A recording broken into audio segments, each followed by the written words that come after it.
महाकुंभ में उठी सबसे तगड़ी मांग, जिसके बारे में किसी ने सोचा नहीं था, आखिरकार संतों ने वही मांग कर डाली। बदल जाएगा भारत का इतिहास और भूगोल।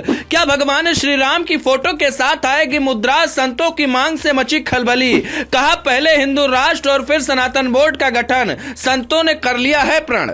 महाकुंभ में इस बार संतों ने जबरदस्त मांग सरकार के सामने रख दी है, जिसके बाद सनातन धर्म के लोग खुशी से झूम रहे हैं। किसी ने सोचा नहीं था कि ऐसा भी हो सकता है, लेकिन सच यही है कि ऐसा भी हो सकता है। वैसे तो देश में राम मुद्रा चलाने की मांग पहले भी उठती रही है। 1980 के दशक में मनमोहन सिंह रिजर्व बैंक के गवर्नर थे। तब संत समाज ने वैदिक युग के चलन की तरह देश में राम मुद्रा के रूप में एक वैकल्पिक मुद्रा चलाने की बात कही थी। तब आरबीआई ने यह तर्क दिया था कि भारत में एक साथ दो तरह की मुद्राएं नहीं चल सकती। लेकिन अब मोदी सरकार के सामने यह मांग फिर से रखे जाने का प्रस्ताव संत समाज ने महाकुंभ में किया है। संत समाज के जहन में जिस मुद्रा की छवि है, पहले उसे देख लीजिए, फिर आगे बात करेंगे भारत में कैसे मुमकिन है। दुनिया में पहली राम मुद्रा नीदरलैंड में छपी थी और चलन में भी आई थी। ये राम मुद्रा छपने के बाद नीदरलैंड, जर्मनी समेत 23 देशों में चली थी। आपको ये बता दें कि राम मुद्रा चलवाने वाली संस्था global country of the world peace सनातन के महायोगी महर्षि महेश योगी से जुड़ी थी।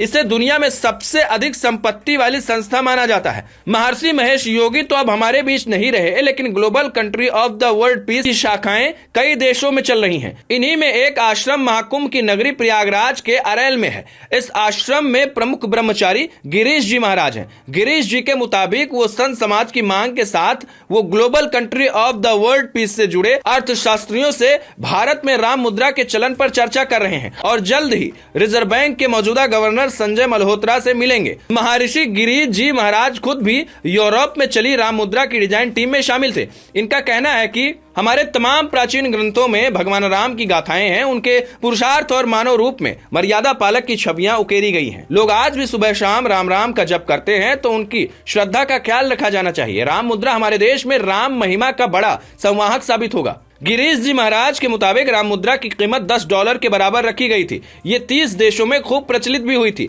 यहाँ रह रहे सनातनी लोगों के साथ हमारी वैदिक संस्कृति में रुचि रखने वाले तमाम विदेशी लोगों को भी ये खूब भा रही थी। इस लोकप्रियता के बाद ही संस्था से जुड़े अर्थशास्त्रियों ने भारत की सरकार से संपर्क किया था। जब रिजर्व बैंक ने दो मुद्राएं एक साथ चलाने की मांग नहीं मानी, तब एक सुझाव यह भी दिया गया था कि मौजूदा करेंसी का जो नाम रुपया है, उसका नाम बदलकर राम मुद्रा रख दी जाए।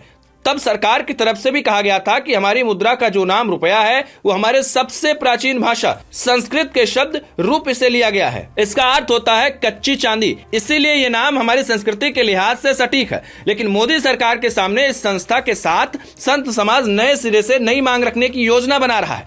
इसके मुताबिक राम मुद्रा की उपयोगिता मुख्य मुद्रा से अलग होगी।